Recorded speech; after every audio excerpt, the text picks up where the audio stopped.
আমি সিমultaneously তিনটা ঘটনা বলব। একটা হচ্ছে গণ অধিকার পরিষদের সভাপতি জনাব নুরুল হক নূর, উনি চিকিৎসার জন্য সিঙ্গাপুরে গিয়েছেন।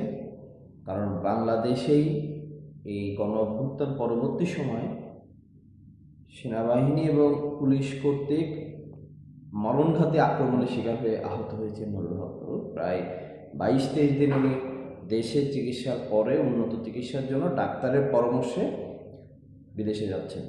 একই সাথে আমরা দেখলাম এই অন্তর্বর্তীকালীন সরকারের প্রধান উপদেষ্টার সাথে তিনটি রাজনৈতিক দল বিএনপি, জামাত এবং এনসিপির শীর্ষ নেতৃবৃন্দ সফরসঙ্গী হয়ে জাতিসংঘের অধিবেশনে গেলেন। আর থার্ড নাম্বার যেটা, সেটা হচ্ছে ইন্টারিম গভর্নমেন্টের স্বরাষ্ট্র উপদেষ্টা জাতীয় পার্টির জিএম কাদেরের সাথে একটা আনুষ্ঠানিক বৈঠক করেছেন। দেখেন, এই তিনটা ঘটনা একটু সবাই মাথায় রাখেন। আর নিউ ইয়র্কে যেটা হয়েছে, সেখানে যখন সফর সঙ্গী হিসেবে এই তিনটা রাজনৈতিক দলের শীর্ষ নেতারা গেছে, সেখানে শুধুমাত্র এনসিপির নেতৃবৃন্দের উপরে ওখানে নিউ ইয়র্কে যারা আওয়ামী লীগের লোকজন আছে তারা কটু কথা বলেছে, গালি দিয়েছে এবং ডিম নিক্ষেপ করেছে, যেটা সোশ্যাল মিডিয়ায় মাধ্যমে আমরা সবাই দেখতে পেয়েছি। আক্তারের উপর, জারার উপরে এই ধরনের হয়েছে। কিন্তু অ্যালার্মিং জিনিস হচ্ছে, তারা যখন এটা করে তখন কিন্তু তারা বলে যে এটা জুলাই সন্ত্রাসী শব্দ দিয়ে ব্যবহার করতে গালি দেয়। যখন জুলাই সন্ত্রাসী বলে, জুলাইকে নিয়ে যখন প্রশ্ন তোলে, অভ্যুত্থান নিয়ে যখন প্রশ্ন তোলে, তখন বুঝতে হবে এটা কিন্তু আর এনসিপির বা কোনো নির্দিষ্ট দলের থাকে না, এটা সামগ্রিক হয়ে যায়। কারণ অভ্যুত্থানটা আসলে সারা বাংলাদেশে সব দলমতের ছিল, অভ্যুত্থানের সপক্ষে শক্তি।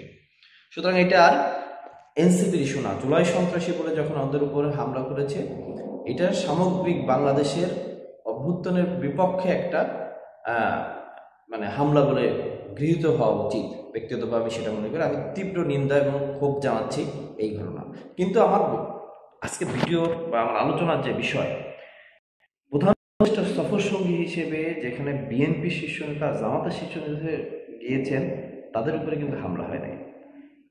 কিন্তু একজন প্রধান উপদেষ্টার সফর সঙ্গীর নিরাপত্তা কেন নিশ্চিত করা গেল না, এটা বুঝতে হবে। এইটা বোঝার উপরে আগামী বাংলাদেশের রাজনৈতিক পরিস্থিতি নির্ভর করবে। এখানে একটা জিনিস ক্লিয়ার, যে আওয়ামী লীগের কাছে বিএনপি, জামাত নয়, এই তারুণ্যের শক্তি থ্রেট।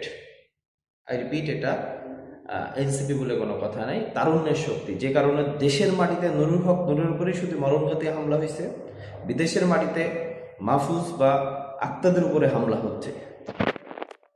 এই পয়েন্টগুলো যারা সিনক্রোনাইজ করতে পারবে, এই পয়েন্টগুলো যারা বুঝতে পারবে, সেই অনুযায়ী যদি তারা পদক্ষেপ নেয়, আগামী বাংলাদেশের রাজনৈতিক পরিস্থিতি বিনির্মাণ করতে পারবে।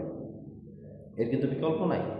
এটা বুঝতে হবে, তারুণ্যের এই শক্তিকে যদি ঐক্যবদ্ধ করতে পারেন, তারুণ্যের এই শক্তি যদি ঐক্যবদ্ধ থাকতে পারে, যেটা অনেকেই চায় না, তাহলে আগামী বাংলাদেশ যে আশা স্বপ্ন নিয়ে গণ অভ্যুত্থানে রক্ত দিছে, সেটা সফল হইতে পারে। It's time to realise.